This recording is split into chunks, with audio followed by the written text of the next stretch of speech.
यदा यदा हि धर्मस्य ग्लानिर्भवति भारत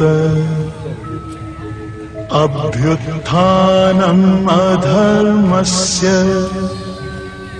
तदात्मानं सृजाम्यहम् परित्राणाय साधूनां विनाशाय च दुष्कृतां धर्म संस्थापनार्थाय संभवामि युगे युगे।